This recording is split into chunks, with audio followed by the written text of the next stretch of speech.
Dad, ngayon mo pa talaga ako naisipang ipakasal? Inis na tanong ni Perseus sa kanyang ama. Gobernador si Perseus sa kanilang lalawigan, subalit sa edad na 35 ay wala pa rin siyang asawa.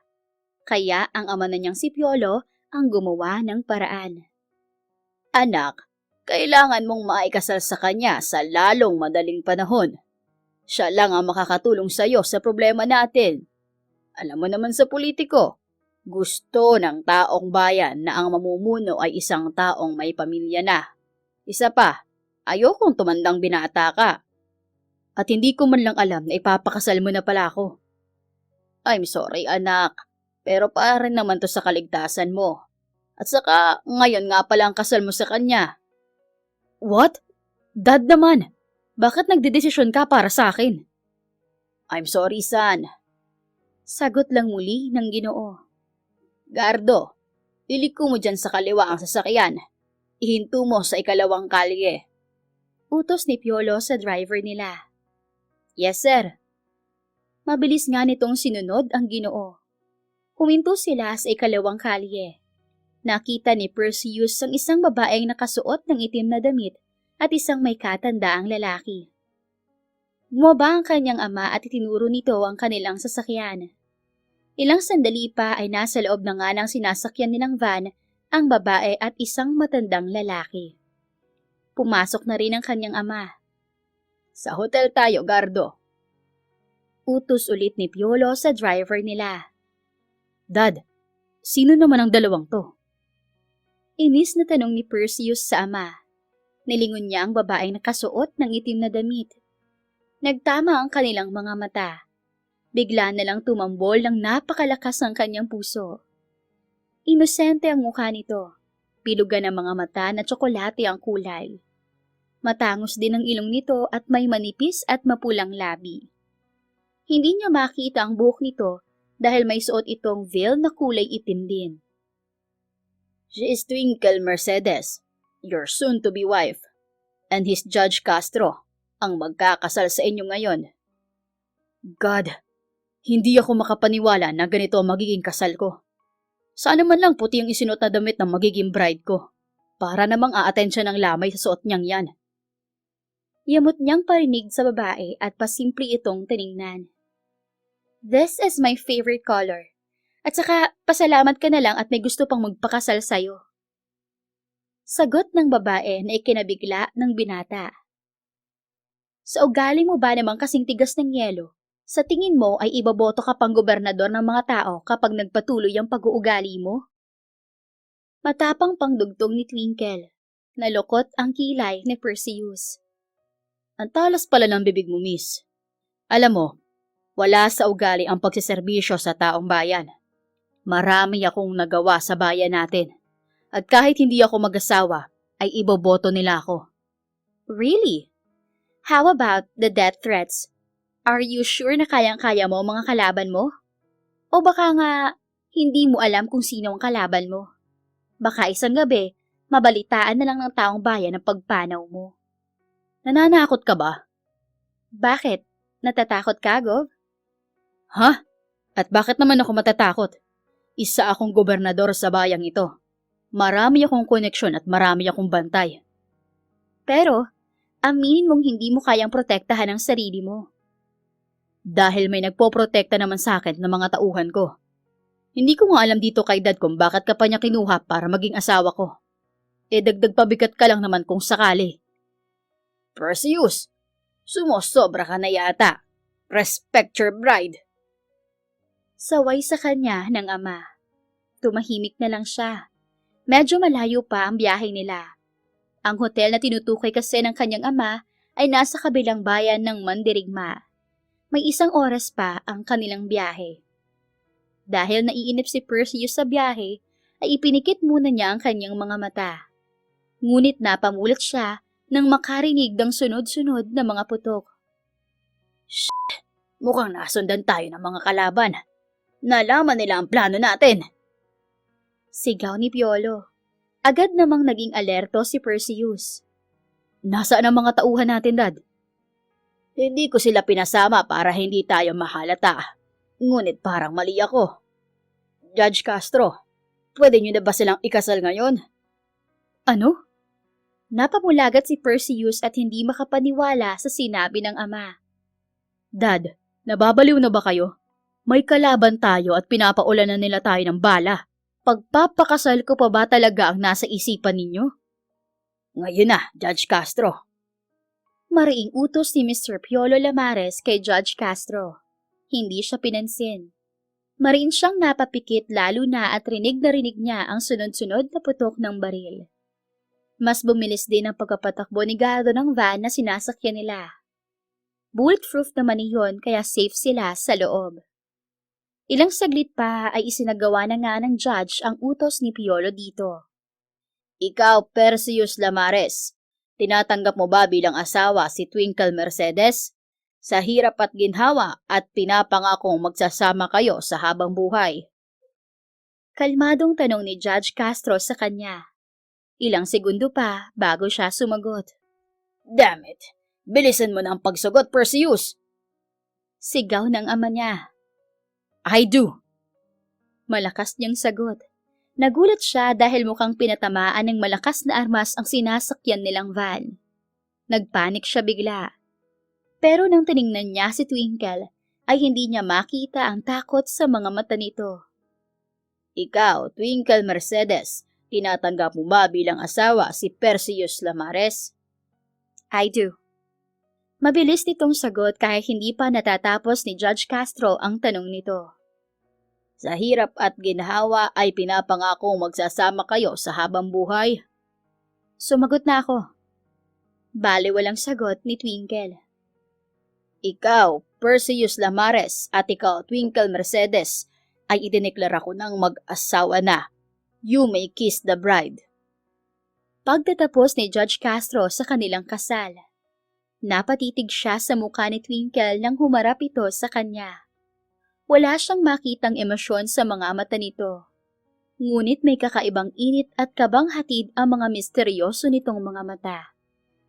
Nagulat siya sa ginawa ng babae. Hinawakan ito ang kanyang batok at ilang sandali pa ay naglapat na ang labi nilang dalawa. Nanlaki ang mga mata niya dahil sa pagkabigla. Hindi kaagad siya nakahuma. Mabilis ang pangyayari. Tapos na ang kasal, sabi ni Twinkle. Gardo, mas bilisan mo pa ang pagkapatakbo ng sasakyan. Ihinto mo sa may malaking punong kahoy ang sasakyan at bababa ako. Malamig na utos ni Twinkle kay Gardo. Ibinigay rin ni Judge Castro ang kanilang marriage certificate. Mabilis naman niya iyong pinirmahan at ni Twinkle. Wala na siyang magagawa dahil nabudol na siya ng ama. Masusunod po, ma'am. Teka lang, bababa ka? Alam mo namang delikado, di ba? Kontra ni Perseus sa ngayon ay asawa na niya. Uuwi muna ako sa bahay ko. Wala akong dalang gamit. Huwag kang mag-alala at hindi nila ako makakita dahil itim ang suot kong damit. Madilim sa bahaging iyon ng puno. God, konsensya ko pa kapag may nangyaring masama sa'yo, Twinkle. Gardo, huwag mong ihihinto ang sasakyan, maliwanag ba? Hindi kumibo si Gardo at mas binilisan pa ang pagmamaneho. Nang makita nila ang malaking puno ay mabilis na huminto si Gardo. Naging mabilis din ang kilos ni Twinkle. Hindi na niya ito nahabol ng tingin ng makababa ito ng sasakyan. Mabilis ding pinasibat ni Gardo ang van. Gardo, bakit hindi mo ko sinunod? I will fire you! Sigaw niya sa driver. Takot ang nararamdaman niya sa pwedeng mangyari kay Twinkle. Lalo na at asawa na niya ito. Pasensya na kayo, Gov. Una niya akong inutusan, kaya siyang sinunod ko. What? Laglag ang panga niya at tumingin sa ama na ngayon ay seryosong nakatingin din sa kanya. Samantala, maliksi ang bawat kilos ni Twinkle. Nang makitang malayo na ang van na sinasakyan ng asawa, ay agad siyang gumawa ng bitag para sa mga kalabang sumusunod sa kanila. Akala niyo yata ay madadali niyo kami.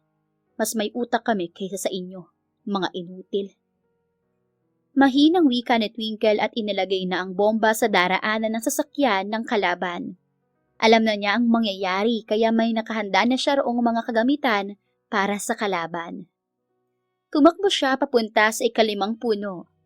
Umakyat siya roon at gamit ang night vision telescope ay nakikita niya ang paparating na sasakyan ng kalaban. Habang nakasilip sa device ay bumilang siya. 10, 9, 8, 7, 6, 5, 4, 3, 2, 1. Sumabog agad ang sinasakyan ng kalaban. Pagkatapos niyang pindutin ang red button na hawak niya. Success. Mahina niyang wika. Mabilis niyang kinuha ang cellphone at tinawagan si Mr. Piolo Lamares.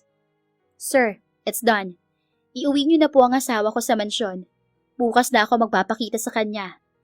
Lilinisin ko lang ang kalat ko. Seryoso niyang sabi kay Piolo sa kabilang linya. Copy. Maikli nitong sagot. Pinutol naman kaagad niya ang linya at may tinawagang tauhan upang maglinis ng kalat niya. Wala siyang kahit konting bakas na iiwan sa pagsabog ng sasakyan ng kalaban. Ayaw niyang mapahamak si Perseus. Pagkatapos linisin ang kalat niya, ay sumakay na siya sa kanyang motor na nakakubli sa dilim at pinatakbo na iyon papunta sa isang tagong lugar. Ang lugar kung saan siya lumaki at nag-training bilang isang assassin. Kailangan niyang kumuha ng mga gamit. Maghahanda siya sa mga darating pang kalaban ng kanyang asawa. Mapapasunod din kita, Perseus. Bulong niya bago ipinikit ang mga mata. Maagang nagising si Twinkle kaya 4:00 pa lang ng umaga ay nasa mansyon na siya ng kanyang mister. Mabilis niyang itinago ang mga kagamitan sa isang guest room na ibinigay ni Piolo sa kanya. Mukhang tulog pa ang mahal kong asawa. Mas mabuti pang ipaghanda ko na lang siya ng agahan. Nagpunta siya sa kusina. Wala pang gising na kasambahay. Tanging mga bodyguard at security guard pa lang ang gising. Itinali niya paitaas ang kanyang buhok at kumuha ng pancake mix sa cabinet. Pwede na siguro tong pang-almusal. Saka magpiprito rin ako ng bacon at hotdog. Isa-isa niyang kinuha ang lulutuin. Sinunod nga niya ang mga steps sa pagluluto ng pancakes. Napangiti siya ng maayos na maluto ang pancakes. Iniligay niya iyon sa plato at inilagay sa silid. Ngayon ay magluluto naman ako ng bacon at hotdog. Maglalagay lang ako ng oil sa kawali at kapag mainit na ay ilalagay ko na itong hotdogs at bacon. Wika niya habang binabasa ang instructions sa mga packaging. Hindi naman talaga siya marunong magluto dahil abala siya sa kanyang trabaho bilang assassin.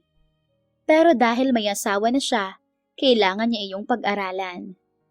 Hindi na lang baril ang dapat niyang ekspertong hawakan ngayon. Pati na rin sandok ay dapat niyang matutuhang gamitin sa pagluluto.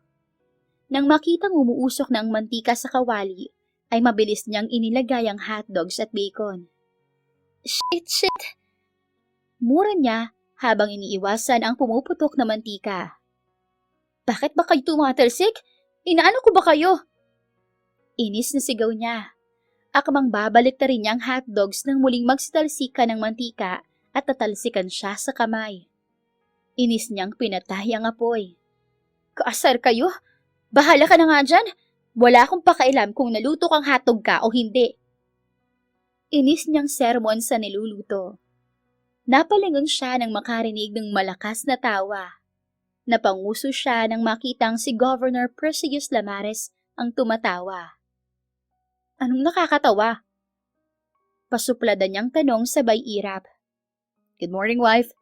Hindi ko alam na marunong ka palang makipaglaban sa hotdog at bacon. Naiiling nitong wika habang natatawa pa rin. Sus, kung alam mo lang, Gov, gera ang nilalabanan ko. Pero itong mantika, ibang klase. Suko agad ako. Sabi niya sa isip. Sa hindi kami close niyang hotdog at bacon eh. Mabuti pang niluto kong pancakes na kasama pa sa akin.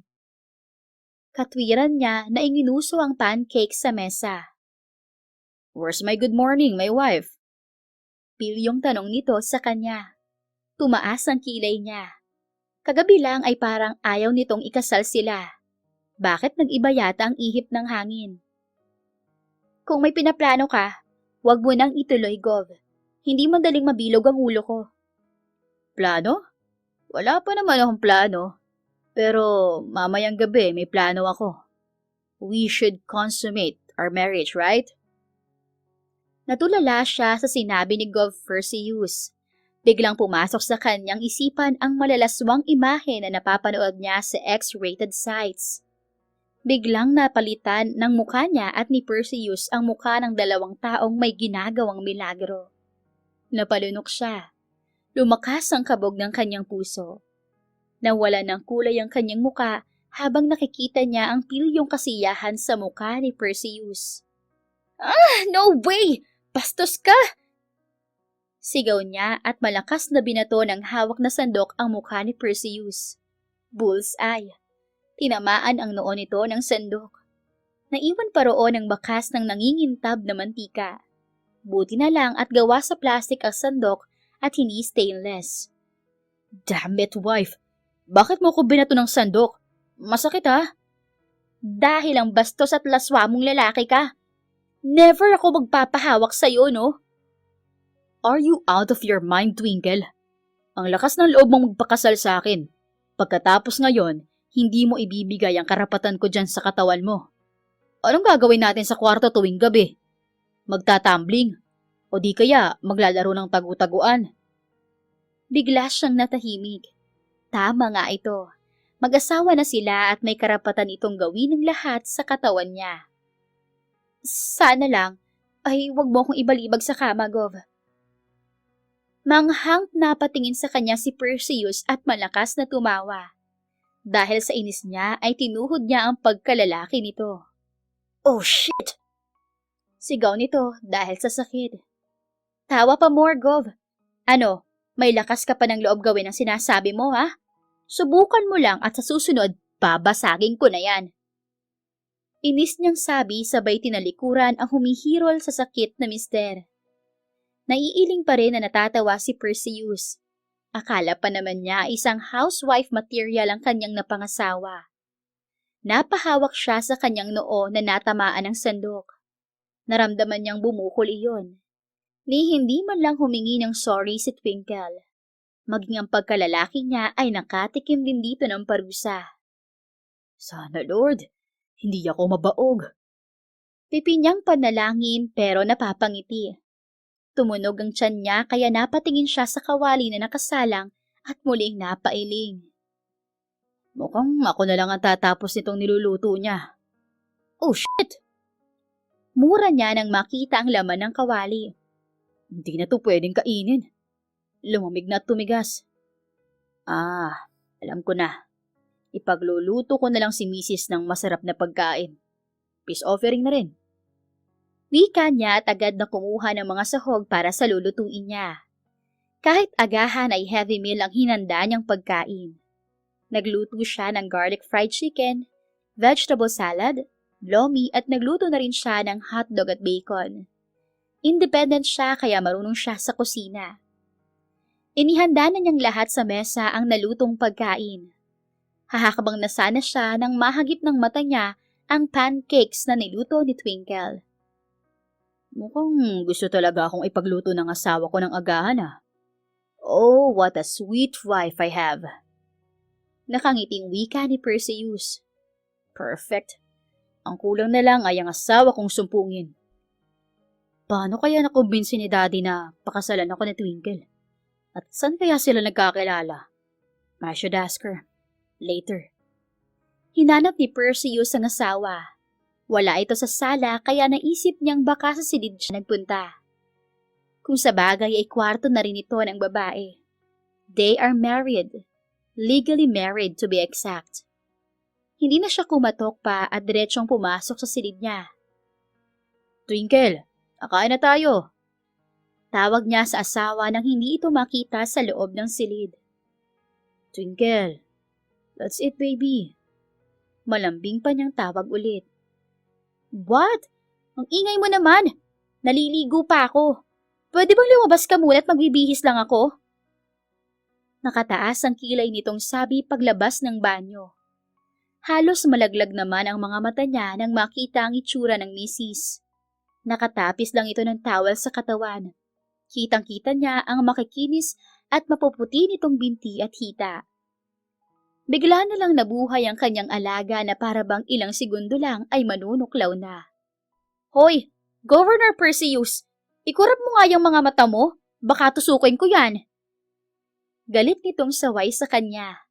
Napangisi siya dahil sa inis na mababakas sa mukha ng asawa. Lumapit siya sa asawa niya. Nanlaki naman ang mga mata nito nang makitang humakbang siya papalapit dito. Anong ginagawa mo, Gov? Huwag ka nga lumapit. Natataranta nitong sigaw. Mas lalo siyang ginanahang asarin nito. Masama bang lapitan ko maganda kong asawa? Saka may utang pa ako sa'yo, wife. Ha? Anong utang? Wala akong alam na may utang ka. Panay ang atras nito hanggang sa lumapat na ang likod nito sa pader. Itinukod niya ang kanyang braso sa pader at kinorner si Twinkle. Hindi mo ba naaalala na ikinasal tayo kagabi? Siyempre naaalala ko. Oh, saan ang utang mo doon? Hindi ba, sabi ni Judge Castro, ay you may kiss the bride. Hinalikan ba kita kagabi? Nanlaki ang mga mata ni Twinkle at umawang pa ang labi nito. Hindi. Pero hinalikan naman kita. Kaya nga may utang ako sa'yo. Hindi naman sinabi ni Judge Castro na you may kiss the groom. Bakit ikaw ang humalik sa akin? Pilyo siyang ngumiti sa tila kinakabahang misis. Kung noon pa lang nalaman niyang ganito pala kasarap sa pakiramdam ang manginis ng asawa, ay baka matagal na siyang nagpakasal. Pero syempre, magpapakasal siya sa kagaya ni Twinkle. O mas magandang kay Twinkle mismo. Pareho lang naman yun. Ang mahalaga ay kasal na tayong dalawa. Pero gusto ko pa ring bayaran ang utang ko sa maganda kong asawa. Ayoko pa naman sa lahat ay ang may utang ako. Di halikan mo ako. Para bayad ka na sa utang mo sa akin. Patas na tayong dalawa, Gov. Matapang nitong sabi. Biglang sumeryoso ang titig niya dito. Kakaiba ang misteryo nitong mga mata. Para bang hinihigop nito ang kanyang pagkatao. Sigurado ka ba, wife? Oo naman. Asawa mo na ako at may karapatan kang halikan ako. Talaga lang ha? Bago kita halikan, ay ipangako mo sa akin na hindi mo tutuhurin ang alaga ko. Baka maging baldado yan at hindi ka na niyan mapasaya. Ikaw rin. Oops, nakalimutan kong bawal muna tayo magsipig na dalawa, Gov. Ha? Bakit naman? Asawa na kita. Karapatan kong angkinin ka at... Nahinto siya sa pagsasalita ng tampalin nito ang kanyang bibig. Alam mo ang bastos mo. Mukhang mali ang pagkakakilala ko sa'yo. But anyway, bawal mo po akong angkinin kasi naka-red tide pa ako. Anong red tide? Dagat ka ba para magka-red tide? Gago. May dalaw ako. Period. Monthly menstruation. Gets mo na? Malas naman. Pero ayos lang at may kiss naman ako. Muli na naman siyang napangisi. Tinitigan niya ang mapupulang labi ni Twinkle. Para siyang nawala sa sarili. Yumuko siya at agad na pinaglapat ang labi niya sa labi ng asawa. Katulad ng halikan siya nito kagabi, ay nakaramdam siya ng kakaibang kaba sa puso niya. May dumaloy ding bolta-boltaheng kuryente sa bawat ugat ng kanyang katawan. Naramdaman niya ang pagkapit ni Twinkle sa kanyang batok. Mas pinalalim niya ang halik at tila mas lalo pa siyang nalunod. Nagsisimula nang lumikot ang kanyang kamay nang pigilan siya ng asawa. Bawal muna. Dahil wala ka ng utang sa akin, makakalabas ka na, mister. Magbibihis muna ako. Nakangiti na wika ni Twinkle sa kanya, habang siya ay parang pinagsakloban ng langit at lupa dahil bitin na bitin siya. Pwede ka naman siguro magbihis habang nanonood ako, hindi ba? Walang masama ron dahil mag-asawa naman tayo. Governor Perseus, kagabi lang tayo naging mag-asawa. At wala ka pang alam sa akin dahil kagabi mo pa lang ako nakilala. Kaya pwede bang mag-adjust muna tayong dalawa? Be patient. One step at a time. Pwede? Malakas na napabuntong hininga si Perseus sa sinabi ng asawa. Tama nga naman ito. Kakakilala pa lang niya rito. Kung tutuusin ay isang malaking misteryo sa kanya ang pagkatao ni Twinkle. Sige na nga. Anyway, ayos ka lang ba kagabi? Alam mo bang pinag-alala mo ko? Saan ka ba nagpunta? Ayos lang ako. Hindi naman nila ako nakita. Magaling yata akong magtago. Mabuti naman. Bibigyan kita ng bodyguard. Huwag kang lalabas na walang kasama. At parati mong sasabihin sa akin kung saan ka pupunta. Asawa na kita at responsibilidad na kita. Maliwanag ba? Yes, Gov. I like it when you call me like that, wife. Nakita niya ang pangiti ni Twinkle. Natutulala na lang siya sa kagandahang taglay nito. Then, I will call you Gov, my governor husband. Mas lalo lang siyang napangiti. Mas nagustuhan niya ang sinabi nito. Muli niyang hinalikan ang labi nito. I like it more. Sige na, magbihis ka na at baka magkasipon ka pa. I will wait for you in the dining room. Sabay na tayong mag-almusal. Okay, Gov.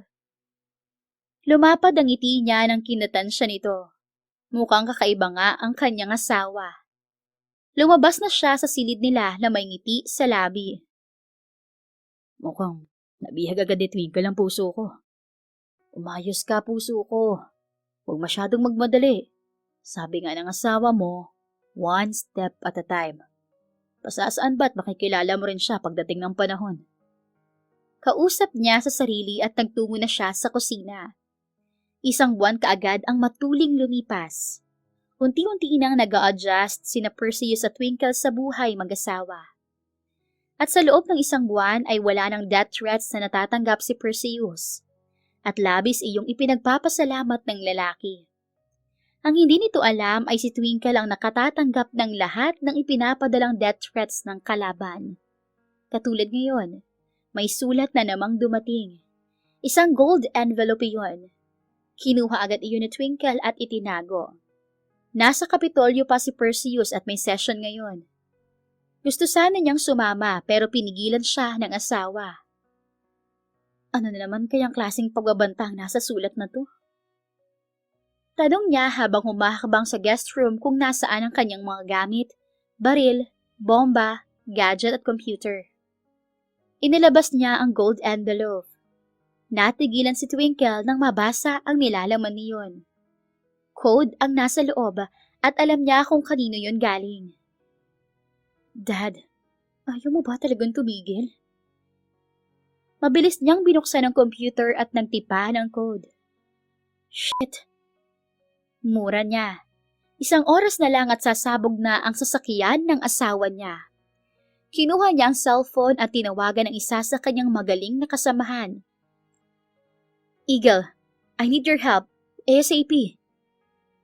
Agad niyang bungad nang sagutin ito ang tawag niya. Ano yun, Galaxy? Galaxy ang code name niya sa Black Phaeton Organization, kung saan siya nabibilang. Pumunta ka sa Kapitolyo. Nandun ang asawa ko. Aston Martin vintage block ang kanyang sasakyan. It's not a bulletproof. Damn it. May itinanim silang bala roon. Ikaw ang isa sa magaling pagdating sa bomba. Gagawin ko naman ang lahat para tawagan ang asawa ko. Or much better, napuntahan ko na lang siya. Puntahan mo na lang siya, tawagan mo na rin. Bilisan mo na lang. Ako nang bahalang mag-defuse sa bomba. Sige. Salamat sa tulong mo, Eagle. It's nothing. Sige na. Iligtas na natin ang Prince Charming mo. Namula ang mukha niya sa sinabi nito. Hindi na siya nagsalita pa at mabilis na pinutol ang linya. Parang kidlat sa bilis ng magbihis siya. Isang mini dress ang isinuot niya para hindi masyadong halata na may pinaplano siya. Itim ang kulay niyon at spaghetti strap. Pinatungan niya lang iyon ng itim ding cardigan. Nagsuot siya ng black boots na may 2 inches heels. Kinuha niya ang kanyang Chanel na shoulder bag. Nandoon lahat ng kailangan niya. May sarili naman siyang sasakyan. Pinili niya ang kanyang Porsche 911 Speedster dahil mabilis ito. 1 oras at 30 minuto ang biyahe mula sa bahay nila papunta sa Kapitolyo. Pero kaya niya iyong patakbuhin ng kalahating oras gamit ang kanyang sasakyan. Hindi naman matraffic sa bayan nila. Kinonekta niya ang cellphone sa earpods niya at tinawagan si Eagle. Eagle, nakaposisyon ka na ba? Yes, sinisimulan ko na. Mukhang hindi basta-basta ang kalaban ng asawa mo. Naka-upgrade ang inilagay nilang bomba. I know them. Alam kong kaya mo yan. Just call me if you need help. I will be there in 30 minutes. Copy. Pinutol na nito ang tawag. Mabilis niyang pinaharurot ang sasakyan. Samantala, malapit nang matapos ang meeting session nila Perseus. Hindi naging madali ang session ngayong araw dahil may mga board members ang ayaw sa mga plano niyang pagbabago. Nakasagutan pa ang ilang board members at Congress. Thank you for attending this session. Sana sa susunod ay magkaisa na tayo para sa ikauunlad ng ating bayan.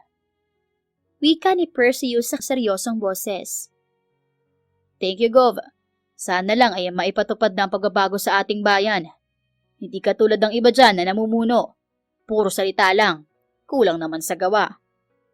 Wika ng isang board member na panig sa kanya. May pinapatamaan ka ba, Mr. Lumawig?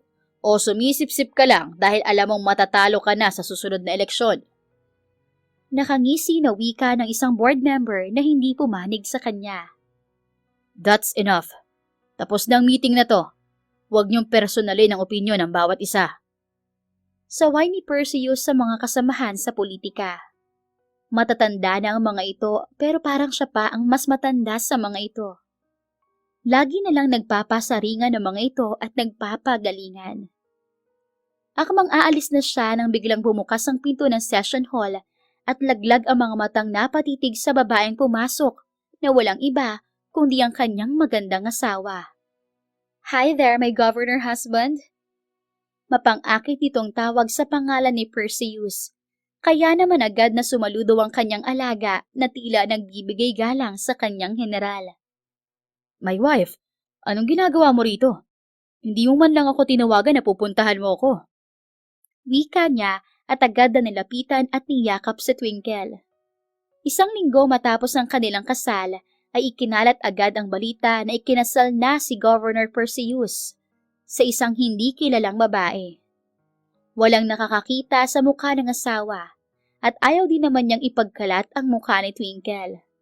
Natatakot siya na baka may gawing masama ang kalaban niya rito. Tinawagan kaya kita, kaya lang mukhang busy ka. Ayaw naman kitang istorbohin, kaya pinuntahan na lang kita rito. Wow, Gov! Ang gwapo pala ng asawa niyo. Nakangiting wika ng isang board member. Kaya pala ayaw mong ipakita ang asawa mo dahil napakaganda nga talaga. Sabi naman ng isa. Hinawakan niya sa braso si Twinkle at itinago sa kanyang likuran. Naiinis siya sa titig ng mga lalaki sa loob ng session hall sa kanyang asawa. You can all go. At lahat ng titingin sa asawa ko ay kakasuhan ko. Seryoso niyang banta sa lahat ng nandun. Grabe ka naman, Gov. Ang possessive mo naman sa asawa mo. Wika ng isa. Kung sa bagay, kung ganyan kagad ang asawa ko, ay hindi ko talaga ipapakita sa maraming tao. I said you can all go. Umiigting na ang panga niya sa pinaghalong inis at galit. Hinila ni Perseus si Twinkle papasok sa loob ng opisina niya at mabilis na inilak ang pinto. He's panting and he's mad that everyone saw his wife. His beautiful wife. Hey, are you okay, Gov? I'm sorry if naistorbo ko ang meeting mo. Galit ka ba sa akin? Nag-aalala nitong tanong sa kanya. Hindi ako galit sa'yo, pero hindi mo ko sinunod. Ang sabi ko ay huwag kang pupunta rito. Ayaw kong makita nilang mukha mo dahil baka mapahamak ka, wife. Baka gawin ka nilang bala sa akin. Ayaw kong malagay ka sa alanganin. Mas mabuting akong mapahamak kaysa ikaw. Sorry, pero huwag kang mag-alala. Hindi ako mapapahamak. At sisiguraduhin ko ring hindi ka mapapahamak. Kaya huwag ka na magalit, Hindi ako galit sa'yo, Twinkle. Talaga? Hindi ka nga galit sa akin? Hindi nga. Maupo nga muna tayo dito sa couch. Then, kiss me. Hamon ito sa kanya na hindi niya naman inatrasan nang makaupo sila sa mahabang sofa. Mabilis niyang sinunggaban ang labi ni Twinkle. Habang hinahalikan ni Perseus ang asawa, ay nagsalita si Eagle sa maliit na earpiece na nakasalpak sa tenga ni Twinkle. Buy more time, Galaxy. Kahit 30 minutes lang, malapit na ako matapos dito. Imporma nito. Paungol niyang sagot sa kabilang linya na narinig ni Eagle. Damn it. Yan palang tricks mo sa buy more time, ha? I will mute my phone. Ayoko marinig ang ungol niyong dalawa. Enjoy!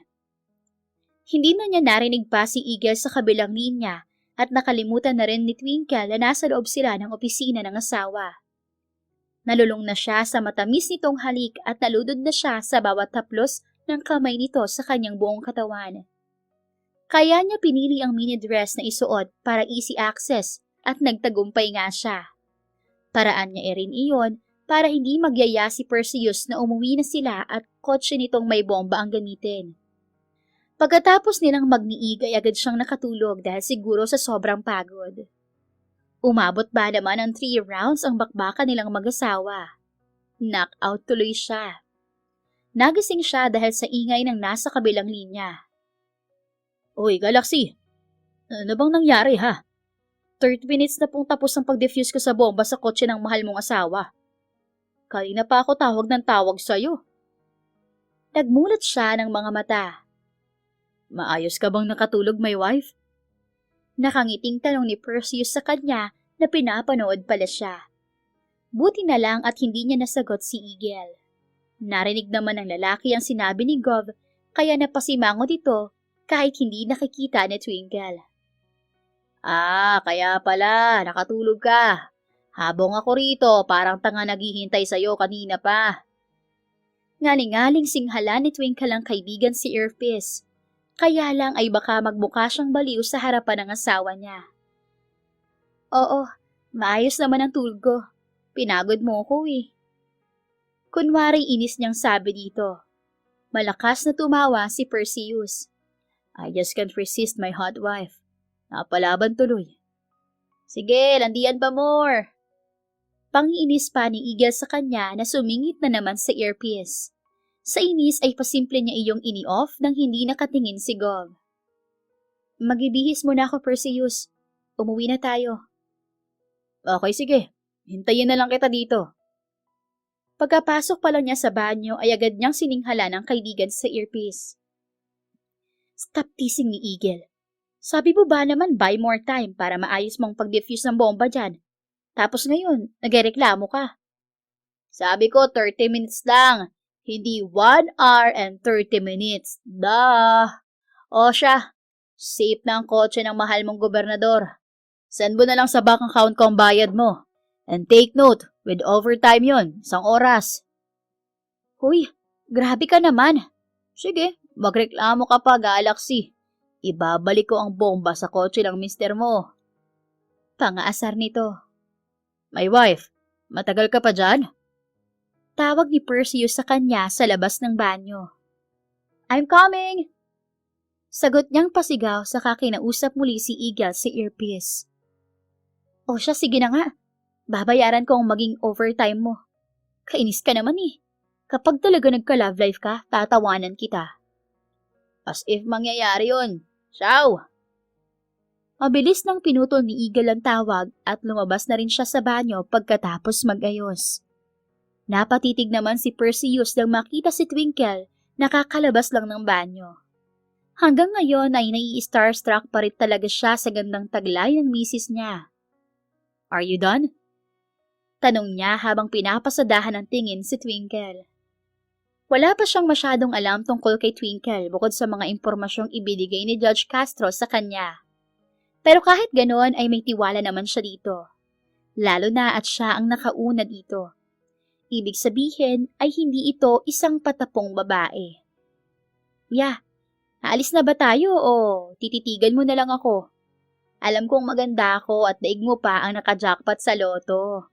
Pero pwede na ba tayong umalis? Tumikhim siya at napakamot sa ulo. My wife, can I make a request? Mahina niyang tanong. Anong request naman yan? Baka isang round pa ang hingin mo ha? Naku Gov, sa bahay na natin ipagpatuloy yan at nakakahiya sa presidente.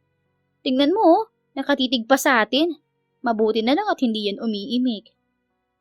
Napatitig tuloy siya sa litrato ng presidente sa dingding at mahinang natawa. Baby, hindi naman yan ang request ko. Anong request mo? Well, I'm territorial and possessive. Especially with you. Asawa kita, at gusto kong ako lang ay makakita ng gandang taglay mo. That is why I'm asking you not to wear sexy dresses like that. Baka makapatay ako kapag may tumingin na lalaki sa'yo. Oh, nagsiselos ka kanina no? Kaya inilak mo na lang ako bigla dito sa office mo. Napakamot siya ulit sa kanyang batok at nahihiya siyang napatingin sa asawa. Yeah, nagsiselos ako kanina at naiinis dahil panay ang paninitig nila sa'yo. And I don't like that. Gusto kong ako lang ang tumititig sa'yo ng may pagnanasa dahil akin ka. What a pervert husband I have. Naiiling nitong sabi. Twinkle, I'm not pervert. Masarap ka lang talaga. Shut up! OA ka na. Tayo na nga. Sa'kin ka na sasakay. Hayaan mo ng driver mo magbaneho ng sasakyan mo, okay? Opo, Commander. Sumaludo pa siya sa kanyang asawa na labis nitong ikinatawa. 5 buwan na lang at eleksyon na naman. Tatakbo ulit si Perseus bilang gobernador sa bayan ng Mandirigma. Ito na ang 2nd termino nito kapag nagkataon. Ang ama naman nitong si Piolo ay nagpunta muna sa Amerika at may inasikaso sa negosyo ng pamilya nito. Nasa hapagkainan sila ng asawang si Perseus nang may tumawag sa cellphone nito. Ilang sandali pang tinitigan ni Perseus ang cellphone nito bago nito sinaguti yun. I-loudspeaker mo. Utos nito kay Gov.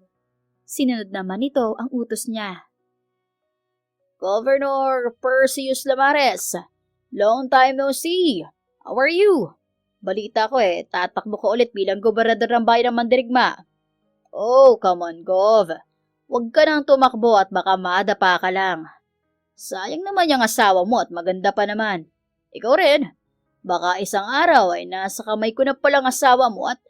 Damn you, shut up. Huwag na huwag mong idadamay ang asawa ko rito, Mayor.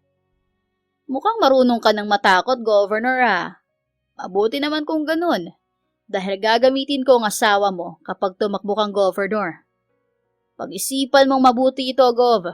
Kung ayaw mong mawala ang asawa mo sa'yo, kailangan mong iatras ang kandidatura mo bilang gobernador. Sa kamay mo nakasalalay ang buhay ng mahal mong asawa. Bago pa makapagsalita si Perseus, ay pinutol na ni Mayor ang tawag nito. Damn it! Malakas nitong mura. Halata sa mukha ni Perseus ang galit kaya agad siyang tumayo at nilapitan nito. Hey, relax, sabi.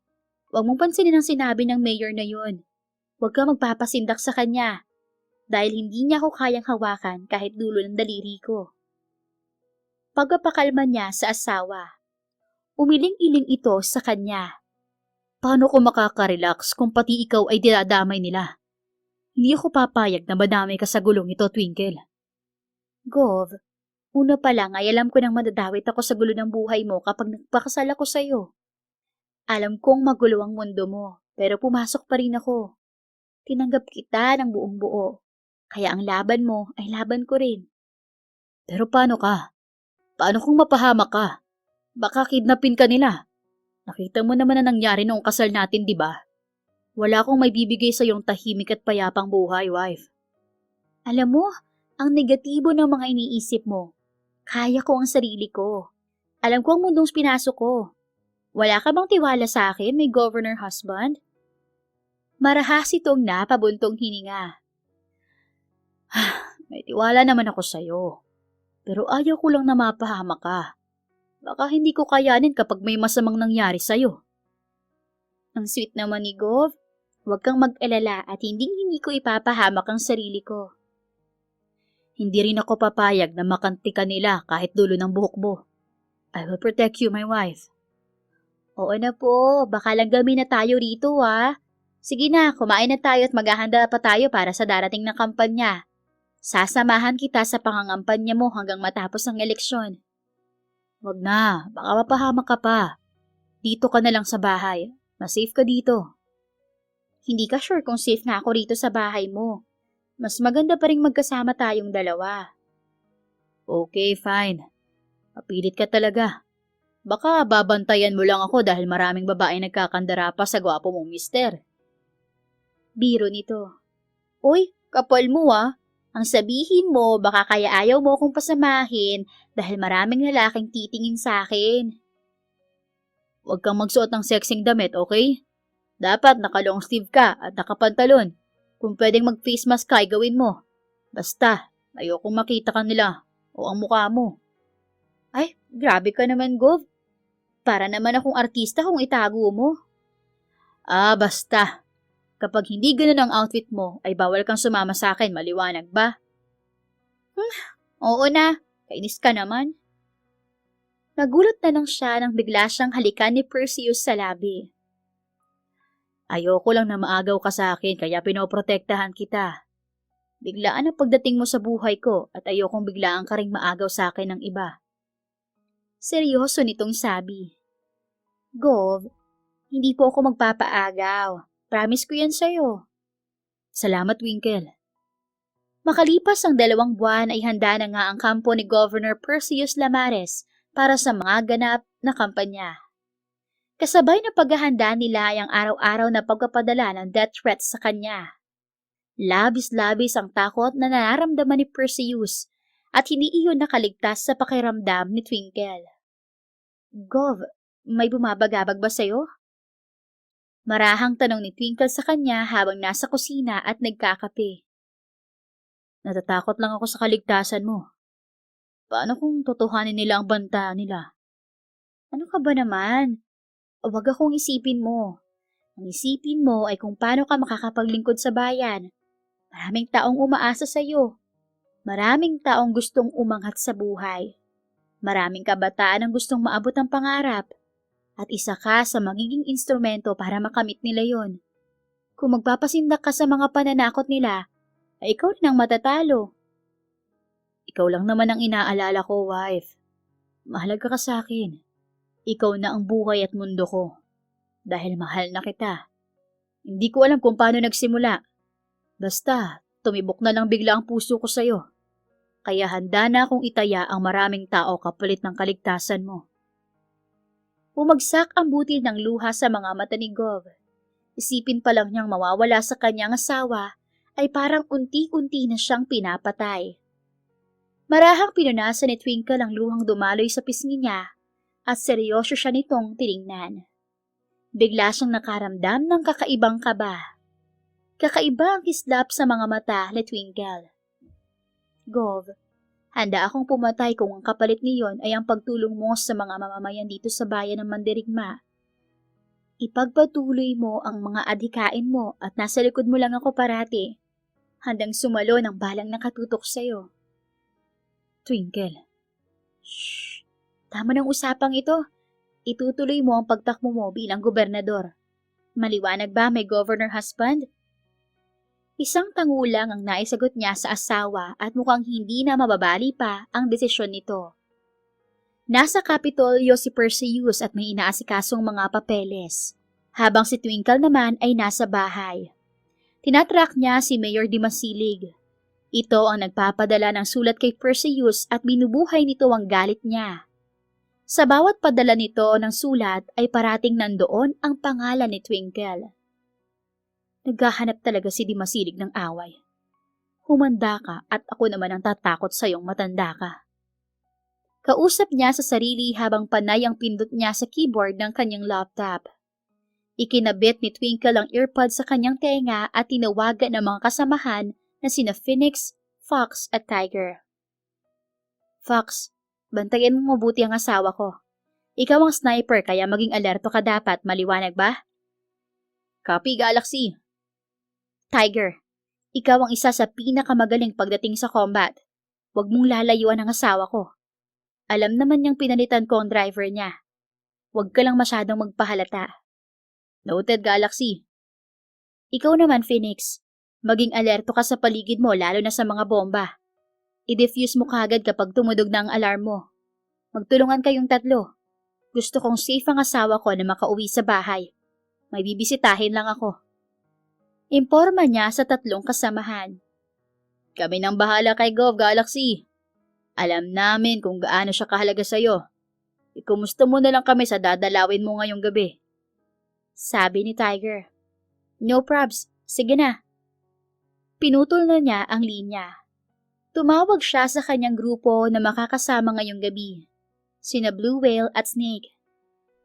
Team Galaxy, handa na ba kayo? Tanong niya sa mga kasama sa kabilang linya. Handa na kami, Galaxy. Sagot ni Snake. Good. Susugod na tayo ngayon. Blue Whale, nagawa mo na bang pinapagawa ko sa'yo? Oo naman, ako pa. Nasa silid na si Mayor. Mahimbing ang pagkakatulong niya. Ikaw na lang ang bahalang gumising sa kanya mamaya.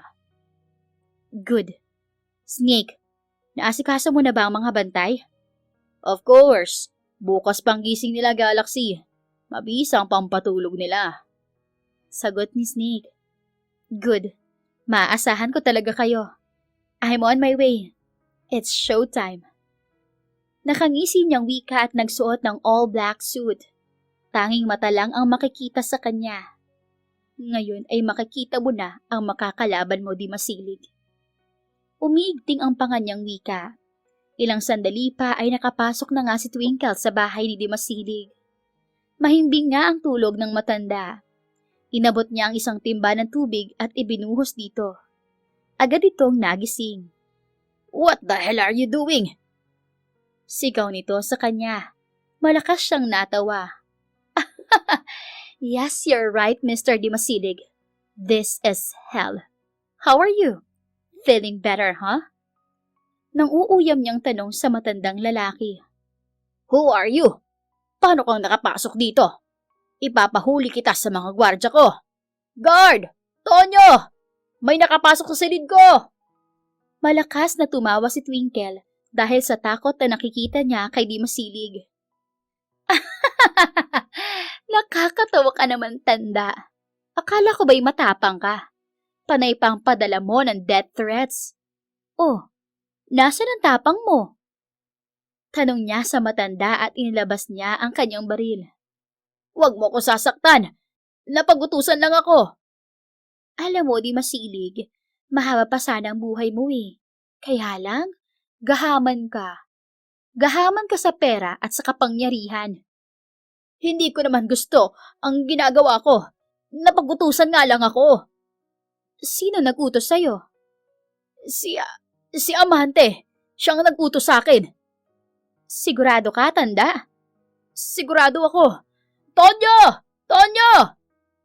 Sigaw nito sa pangalan ng tauhan.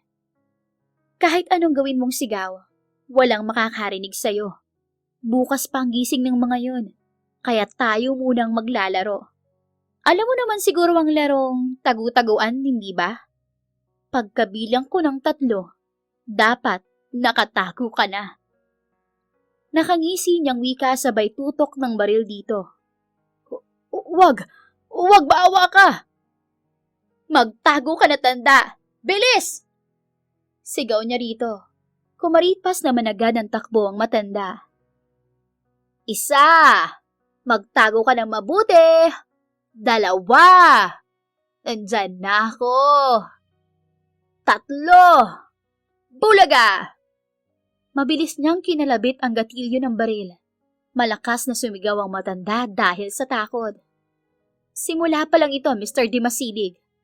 Kapag nalaman kong gumawa ka ng hakbang para sa mga tumakbo ngayong eleksyon na hindi makapartido, babalikan kita at sa pagbabalik ko, paglalamayan ka na. Sabihin mo rin sa nag-utos sa'yo na wag niya akong subukan dahil makikita niyang hinahanap niya. Pagbabanta nito sa matanda. Hindi na ito nakasagot dahil nahimatay na sa takot. Humihinga pa naman ito kaya iniwan na ito roon ni Twinkle. Mabilis lang na natapos ang gawain ni Perseus sa Kapitolyo, kaya maaga siyang umuwi sa mansyon. Excited siyang makita at makasama ang asawa niya. Dumaan siya sa flower shop at bumili ng bulaklak, teddy bear at chocolate para sa asawa. Napatingin siya sa kanyang kamay. Malalim siyang napabuntong hininga. Wala pa nga pala kaming wedding ring ng asawa ko. Ibibili ko na lang siya. Nakangiti niyang wika at sinabi sa driver na magpunta muna sila sa gold jewelry store. Bumili siya ng engagement ring at wedding ring para sa kanila ni Twinkle. Alam kong matutuwa ang asawa ko nito. Nakangiti niyang sabi sa sarili. Ngunit pagdating ni Perseus sa bahay ay hindi niya nadatnan ng asawa, kaya bigla siyang binundol ng kaba. Inilabas agad niya ang kanyang cellphone at tinawagan si Twinkle. Panay lang ang ring ng cellphone nito. Damn it! Nasaan ka na ba, Twinkle? Huwag mo naman akong pinag-aalala ng ganito. Wika niya at panay pa rin ang tawag niya sa asawa. Tumawag siya ulit at nagpasalamat siya sa Diyos at sinagot na nito ang tawag. My wife, nasan ka ba? Bakit hindi ka man lang tumawag sa akin na aalis ka? Alam mo bang nag-aalala ako sa'yo? Sorry kung pinag-alala kita. May inasikaso lang naman ako, Gov. Bigla siyang napalingon sa likuran niya at doon ay nakita niya si Twinkle na may ngiti sa labi. Sinugot agad niya ito ng yakap. Mabuti na lang at ligtas ka. Pinag-alala mo ko, wife. I will massage you para mawala ang pag-alala mo sa akin. Game? Nangaakit itong aya sa kanya. Game, my wife. At mabilis niyang hinalikan ang asawa. Binuhat niya ito papunta sa kanilang silid. Nakalimutan na ni Perseus ang ibibigay niya sanang pasalubong kay Twinkle. Dahil naman sa ginawa ni Twinkle kay Mayor ay hindi na nga nakatatanggap pa ng death threats si Perseus simula ng araw na iyon. Ngunit hindi pa rin sila dapat na makampante. Alam ni Twinkle na may big boss pa si Mayor na hindi titigil hanggat hindi umuurong si Perseus sa eleksyon. Hanggang sa dumating ang araw ng pangangampanya. Handang-handa na ang lahat ang taga-suporta ni Governor Perseus Lamarez para tulungan ito sa pangangampanya. Handa na rin si Twinkle na protektahan ang kanyang minamahal na mister. Nasa guest room siya at hinahanda ang ilang baril na gagamitin niyang proteksyon kung sakaling mang may anomalyang mangyayari sa pangangampanya. Panginoon ko, huwag niyo po sana kaming pabayaan. Lalo na sa asawa ko na tumatakbo bilang gobernador. Marinis ang kanyang mithiin para sa bayan. Kaya naway gabayan mo po kami. Amen. Taimtim niyang dasal. Isinukbit na niya ang bag sa kanyang likuran. Nakasabit na rin ang earpiece sa kanyang tenga. Handa na rin ang mga kasamahan niya sa organisasyon para tulungan siya. Gov, nakahanda ka na ba? Ang mga tauhan mo, handa na rin ba? Seryoso niyang tanong kay Perseus. Bakit ang seryoso mo ngayon, ha? Naninibago tuloy ako. Tugon nito na tinititigan si Twinkle sa mga mata. Siyempre, seryoso ako, Habi. Kaligtasan mong nakasalalay dito. Ayoko namang maagang mabalo, no? Ano ka, sineswerte? Ang asawa ko, patay na sa akin, no? Huwag kang mag-alala, my wife. Maraming nagsasabi na ang masamang damo ay matagal mamatay. Bakit? Masamang damo ka ba, Gov? Takot na takot kang mawala ako sa iyo eh. Aba naman, syempre. Ikaw ang babaeng pinakamahalaga sa akin. I already confessed my love for you.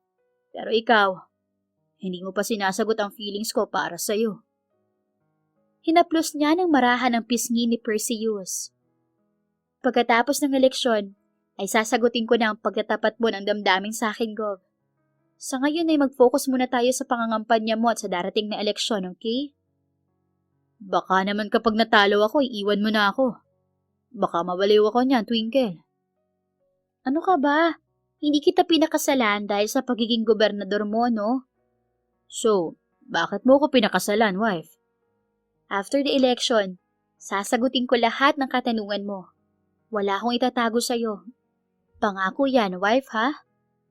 Panggagaya nito sa kanya. Okay, if you say so. Tayo na, wife? Tara.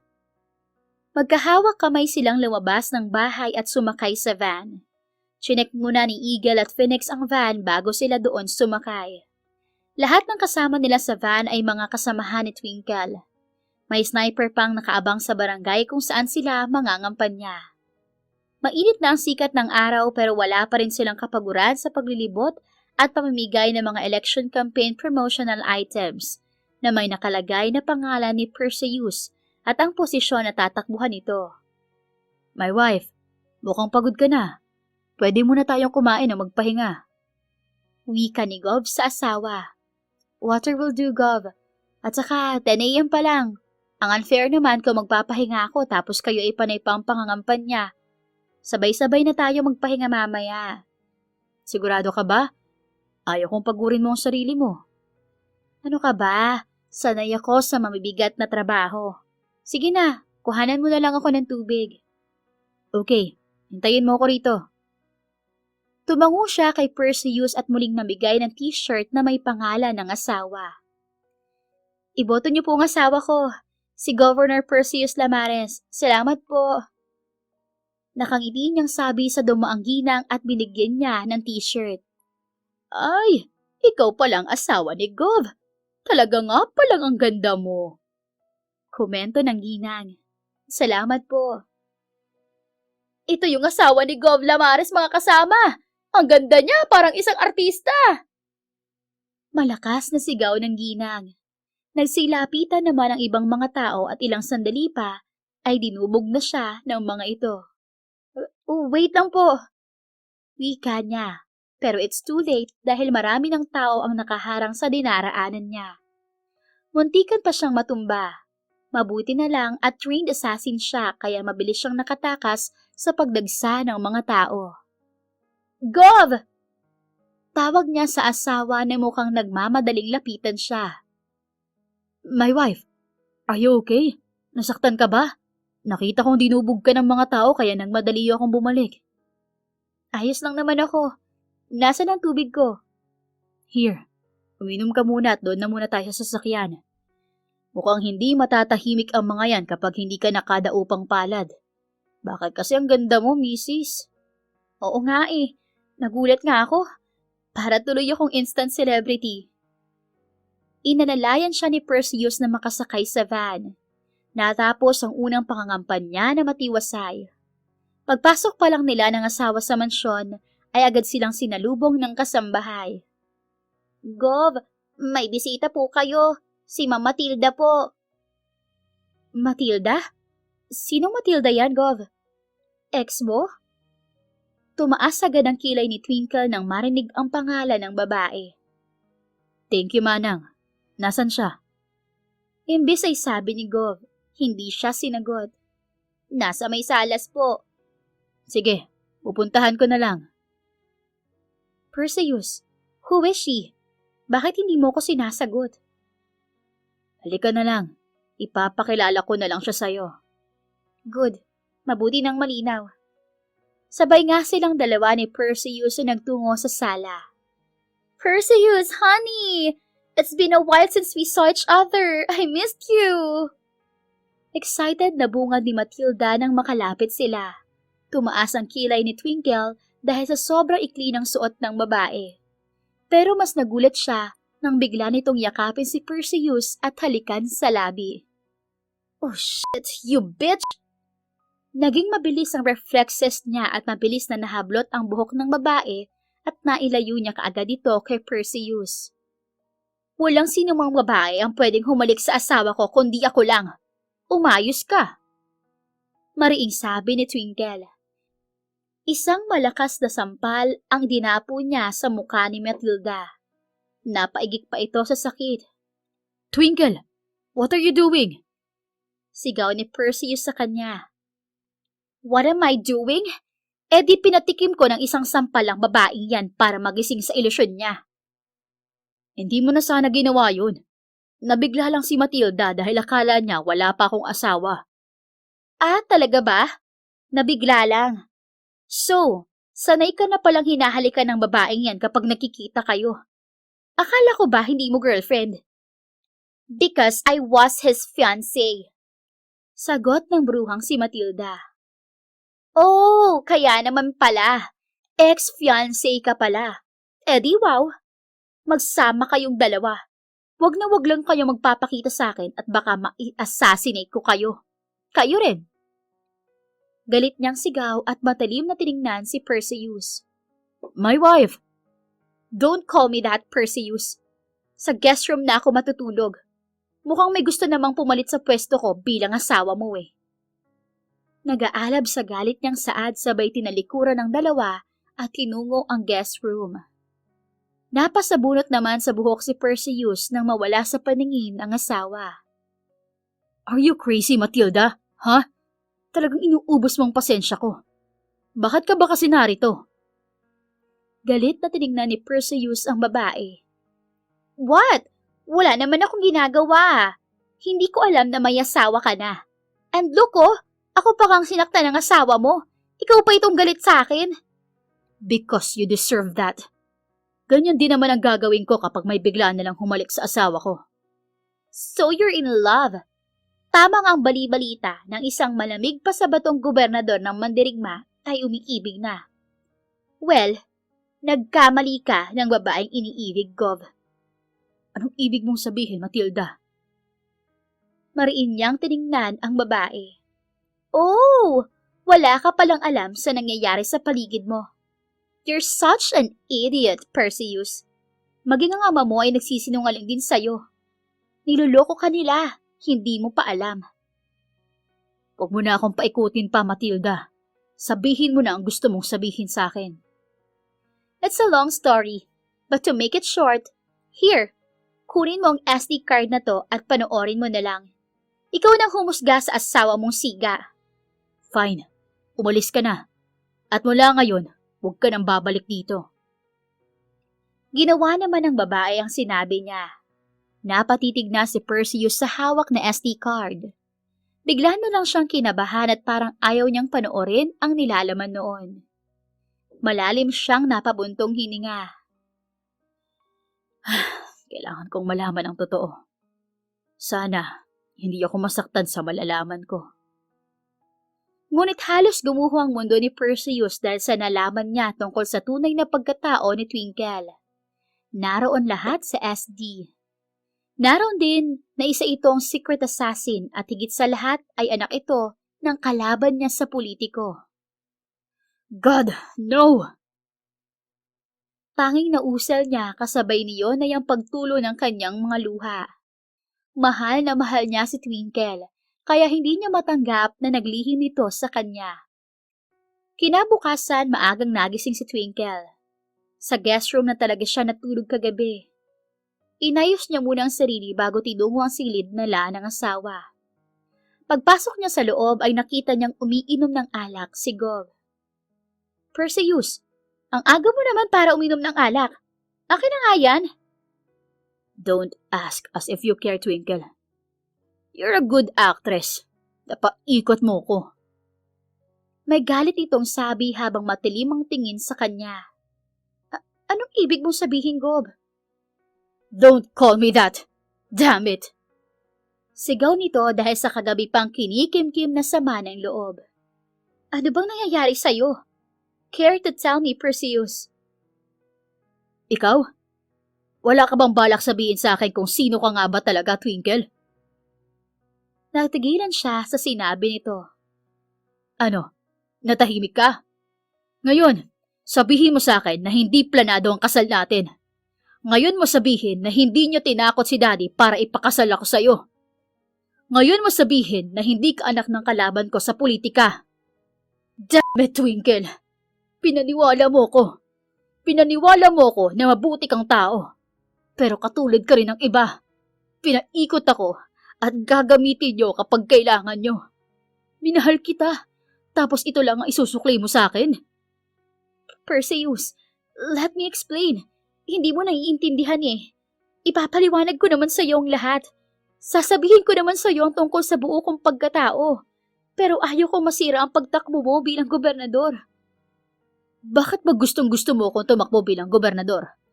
Dahil ba gusto mo akong gamitin? Gagamitin niyo ako sa illegal niyong gawain. Isa kang assassin. Meaning, isa kang mamamatay tao, Twinkle.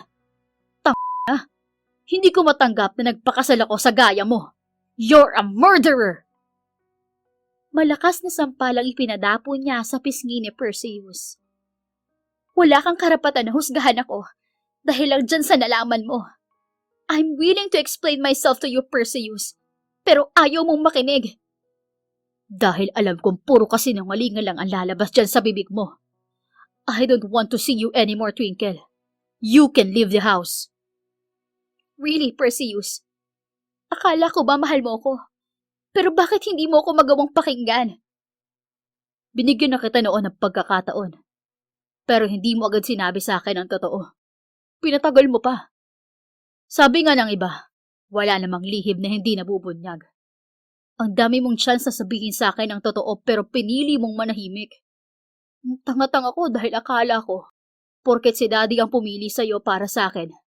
Akala ko, perpektong tao ka na. But I was wrong. Ang tanga-tanga ko na hindi man lang ako nagduda sa biglaan mong pagsulpot sa buhay ko.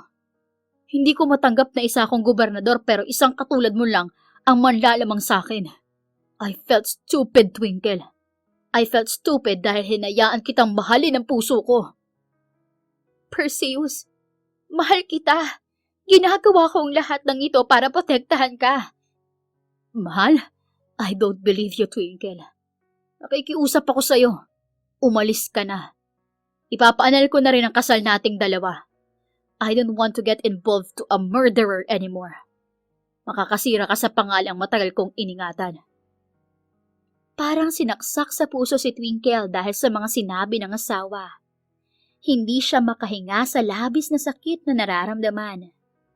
Lalo na nang talikuran siya nito. Napuno ng luha ang kanyang mga mata. Halos 1 oras din ang inilagi ni Twinkle sa silid nila ng asawa. Hanggang ngayon ay ayaw pa rin magpaampat ng kanyang luha at patuloy pa rin iyon sa pagpatak.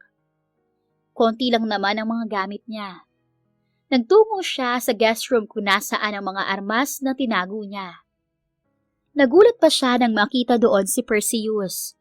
Doon pala ito nagpunta. Baka dahil nais patunayan na may itinatago siya. Totoong ang isa kang assassin. Kaya pala nang paulanan tayo ng bala ay hindi ka man lang natakot o nagpanik. Sanay ka nga naman sa patayan. Nanguuyam nitong Mika. Hindi siya umimik at para lang siyang robot na gumagalaw at inimpake ang mga gamit. Pinagsisisihan ko pumayag akong pakasalan ka. Sana, hindi na lang kita nakilala. At sana, huwag ka nang bumalik pa o magpakita pa sa akin. Dahil ako, kakalimutan na kita, Twinkle. Halos hindi siya makagalaw sa kanyang kinatatayuan dahil sa sakit ng bawat salitang ibinato sa kanya ni Perseus. Hindi niya alam kung ilang minuto siyang nakatayo. Hindi niya rin alam kung paano siya nakaalis sa bahay ng asawa. Namalayan na lang niyang nasa labas na siya ng kanilang sariling bahay. Kung para sa iyo ay kamalian ang makilala ako. Para sa akin, kahit kailan ay hindi ko pagsisisihan na minahal kita, Perseus. Kahit kailan ay hindi ko pinagsisisihan na ikinasal ako sa iyo at nakilala kita.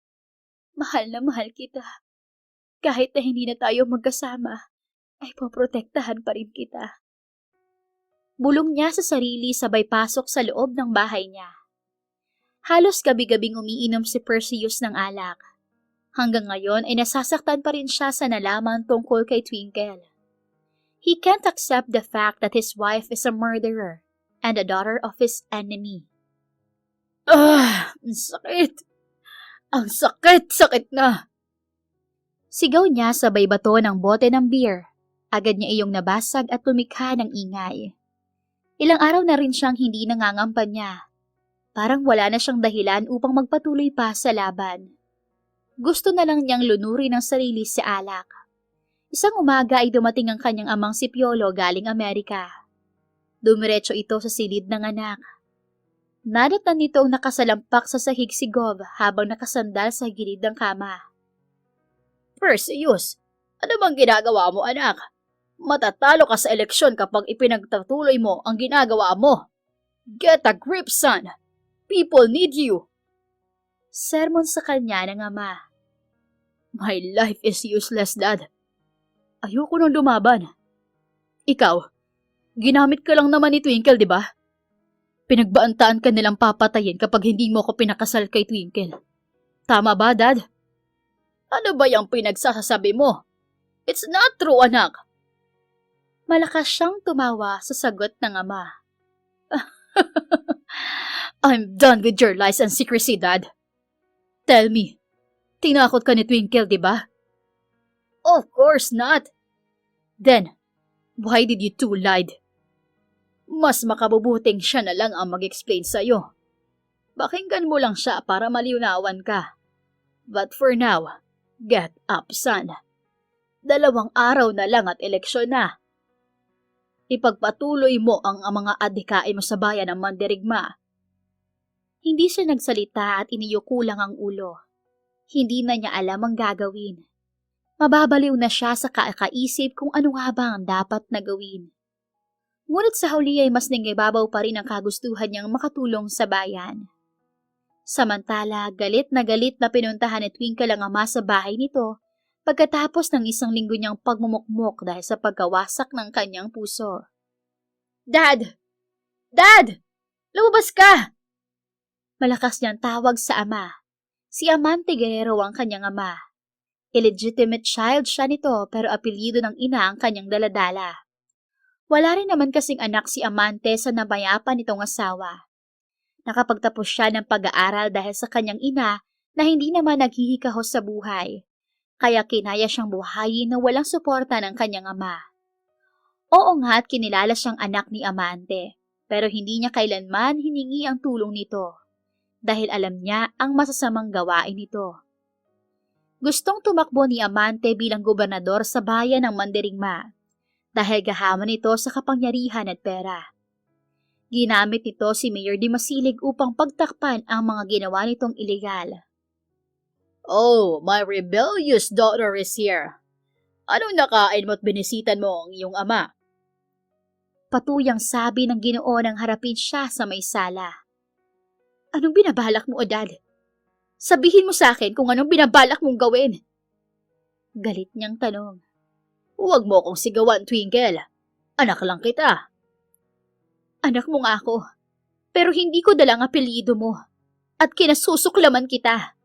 I hate you, Dad! I hate you! Kahit kamuhian mo pa ako, hindi pa rin magbabago ang katotohanang ako ang ama mo. Dugo ko ang dumadaloy sa bawat ugat mo. Wala akong pakailam. Kung pwede ko lang alisin ang dugo mo sa katawan ko, matagal ko nang ginawa. At itong tandaan mo, Dad. Kapag may nangyaring masama kay Perseus, kakalimutan ko ng ama kita. At hindi rin ako mangingiming kalabanin ka kahit ikaw pang tatay ko. Nang sabihin niya iyon, ay agad niyang tinalikuran ng ama. Twinkle! Twinkle, bumalik ka rito! Hindi pa tayo tapos! Ngunit kahit ano pang tawag sa kanya ng ama ay hindi na siya lumingon pa. Nang sumunod na araw ay ginanap na nga ang eleksyon. Kinagabihan ay nagsimula ng bilangin ng boto ng mga botante. Nang pumatak ang hating gabi ay nalaman na kung sino ang nanalo sa eleksyon. Nanalo bilang gobernador si Perseus Lamares. Ngunit hindi siya makaramdam ng kasiyahan. Parang may kulang pa rin sa kanyang pagkatao. Anak, congratulations! Nagawa mo ulit ipanalo ang laban. Nakangiting bati sa kanya ng ama. Nasa bahay lang sila at nag-aabang ng resulta ng eleksyon. Pero kahit na nanalo ako, ay hindi pa rin ako masaya, Dad. Hindi ka masaya dahil hindi mo kasama si Twinkle, tama ba ako? Pwede bang wag na natin siyang pag-usapan, Dad? Anak, buksan mo ang puso mo. Pakinggan mo ang paliwanag niya. Mukhang napaikot ka nga ng lubusan ni Twinkle, Dad. She's a good actress. Kaya wag mo agad paniwalaan ang mga nakikita mo sa kanya. Pero mahal mo siya, hindi ba? Hindi nakapagsalita si Perseus at tahimik na nang siyang umalis. Napabuntong hininga na lang si Piolo dahil sa inaasal ng anak. Kung sana'y hindi mo isinara ang tainga mo para pakinggan si Twinkle. E di sana, masaya ka ngayon, anak. Tanging nasabi ni Piolo sa papalayong anak. Kahit hiwalay na sila ay hindi naman nilulubayan ni Twinkle ang asawa. Kahit saan magpunta si Gov ay nasa paligid lang siya nito at laging nakaprotekta. Malakas ang kutob niyang may mangyayaring masama kay Perseus lalo pa at ito ang nanalo sa eleksyon. Katulad nung una ay nagsuot ng pangnalaking damit si Twinkle at nagsuot din siya ng face mask para hindi siya makilala ni Perseus. Kahit nakakunot ang noo ni Gov, ay ang gwapo pa rin niya. Sabi sa isip ni Twinkle habang tahimik na nakamasid sa asawa. Pansin niyang wala nang sigla ang mga mata nito. Sana, balang araw ay magawa mo rin akong patawarin, my governor husband.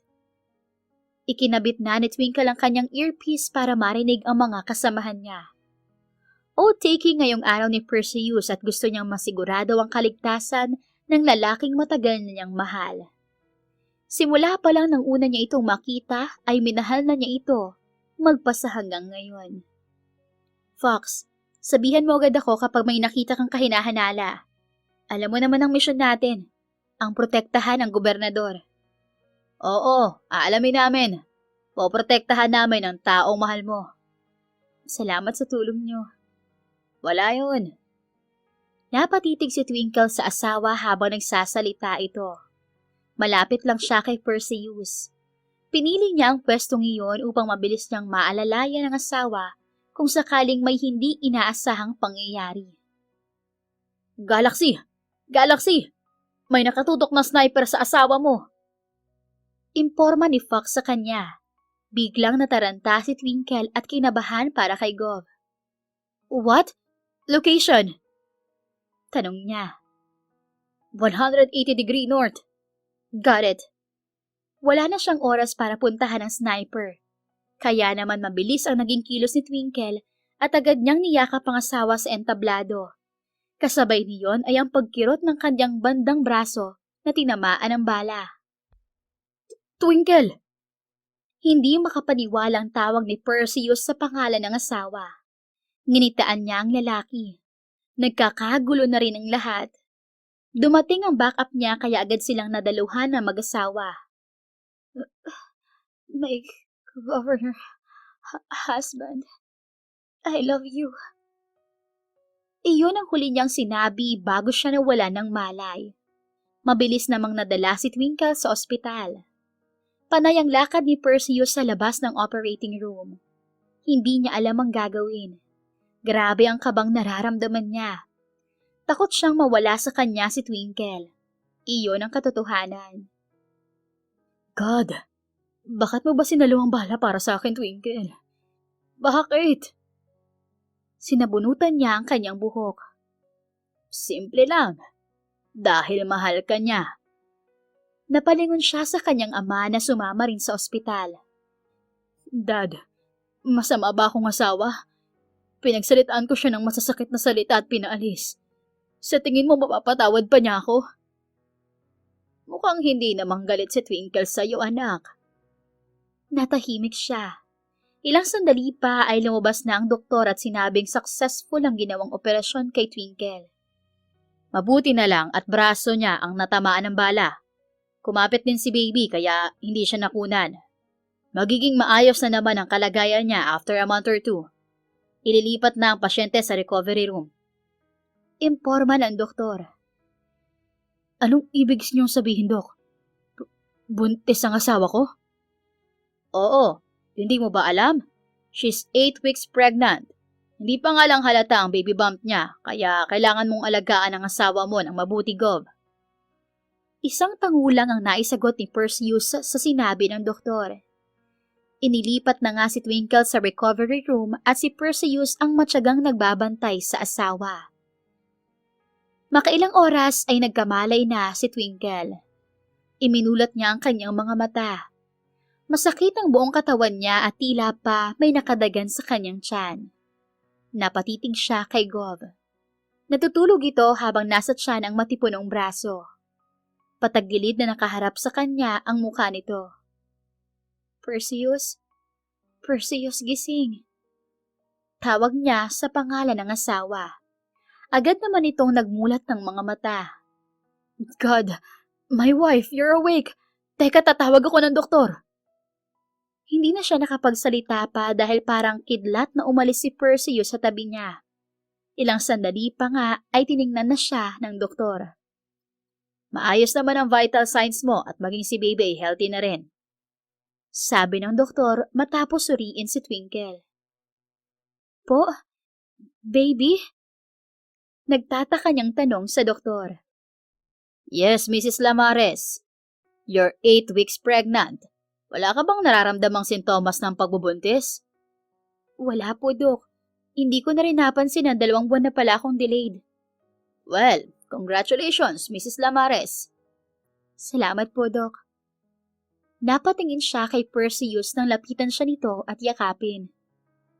Patawarin mo ko, Twinkle. Sorry sa mga masakit na salitang sinabi ko sa'yo. Ngayon ay handa na akong makinig sa mga paliwanag mo. Patawarin mo rin ako, Perseus. Gusto ko kasing manalo ka muna bilang gobernador bago ko sabihin ang lahat sa'yo. Nagdesisyon na ako. Makikinig na ako. Kaya sabihin mo ng lahat sa akin. Wala nang lihiman dapat, ha? At nagsimula na ngang magkwento si Twinkle. College pa lang ako nung una kitang makita sa university. At katulad nga ng kasabihan, nalaw at first sight ako sa iyo. You're a genius, handsome and rich. Maraming umahanga sa iyo noon. Samantalang ako, isa lang akong anak sa labas ng politiko kong tatay. At ang tiyuhin ko naman ay ipinasok ako sa organisasyon nila, ang Black Python Organization. At ama ka, isa nga akong assassin. Pero hindi kami pumapatay ng mga inosenteng tao. Dahil may ipinaglalaban din naman ang organisasyon namin. Mga salot sa lipunan lamang ang aming target at legal ang aming organisasyon. Katuwang kami ng gobyerno sa pagtugis sa mga taong salot sa lipunan. Nang malaman ko na balak kang patayin ang aking ama, ay nakipagkita ako sa daddy mo. Inalok ko siya ng pakasalan mo ko kapalit ng kaligtasan mo.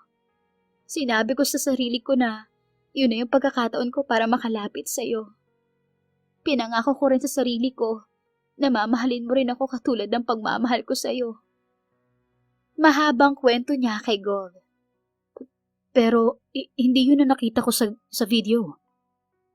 Dahil edited ang video na binigay sa iyo. Alam kong si Matilda ang nagbigay ng video sa iyo. At si Matilda ay karelasyon ng aking ama. Kailan ko rin lang nalaman. Malamang ay inutusan siya ni Daddy upang guluhin ang pagsasama natin. What? Si Matilda? Yes. Mabuti na lang at kumalas ka sa engagement nyo. Dahil gagamitin ka sana ni Matilda para magtagumpay siya sa kanyang binabalak. God, why am I so naive? Napaikot ako ni Matilda. Kahit hindi ko siya mahal, ay handa akong pakasalan siya noon dahil sa kagustuhan ng taong bayan na maikasal na ako. Siya lang ang kakilala ko at malapit sa akin noon na babae. Planado ang lahat, Perseus. Nilapitan ka ni Matilda dahil yun ang plano nila ni Dad.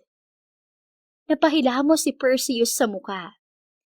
Hindi ko man lang naramdaman na may plano siya. I'm sorry. Akala ko ginamit mo lang ako.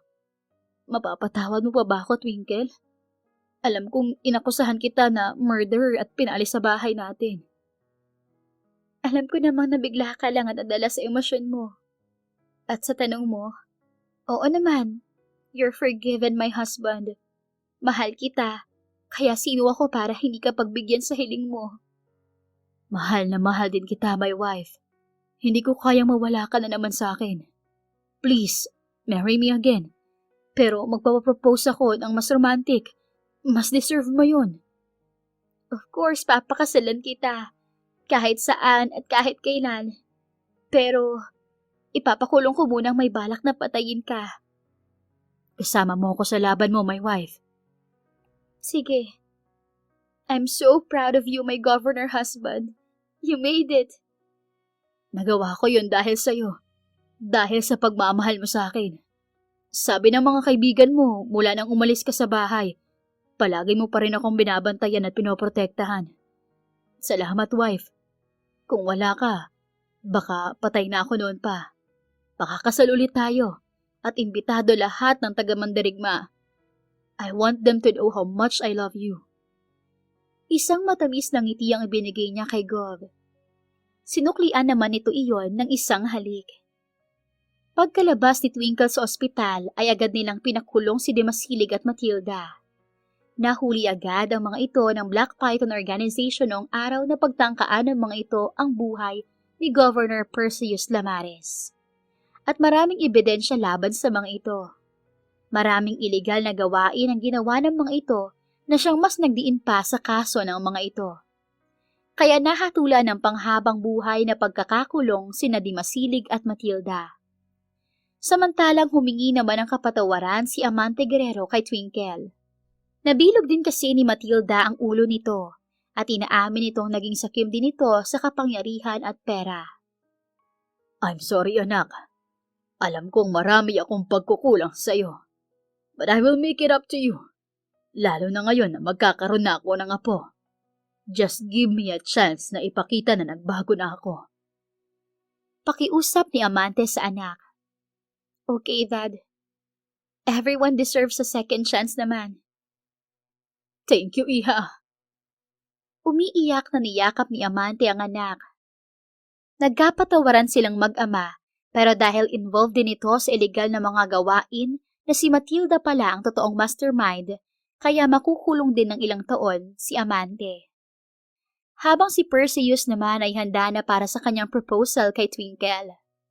Nagpropose na siya noon sa ospital, pero nais niyang gawin ulit at this time may singsing at mga saksi na.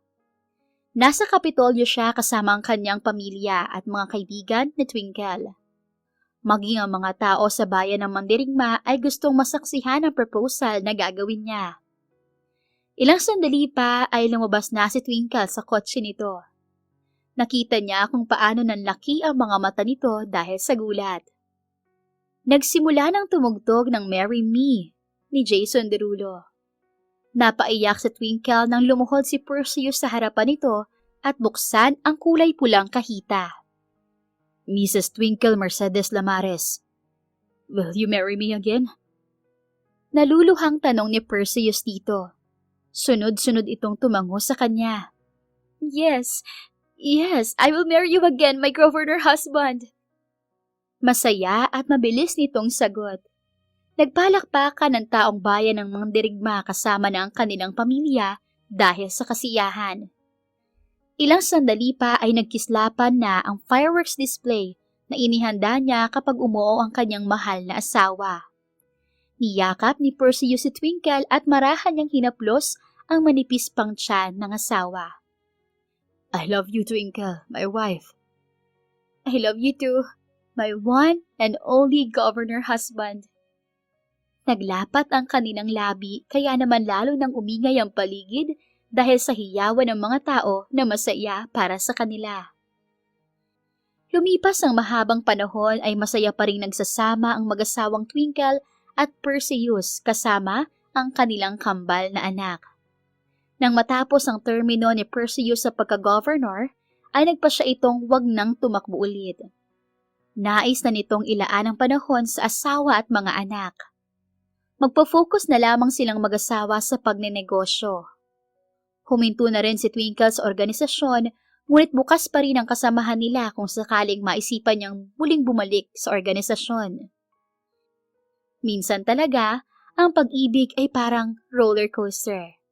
Mapapasigaw ka sa saya, ngunit mapapasigaw ka rin sa sakit. Pero magkagayon man, ay wala pa ring makakatalo sa dalawang pusong nagmamahalan. The end. Kung nagustuhan niyo ang istorya natin ngayon, huwag kalimutang mag-share, mag-like, mag-comment at mag-subscribe. Thank you for watching and listening. See you on our next story. Ingat and God bless!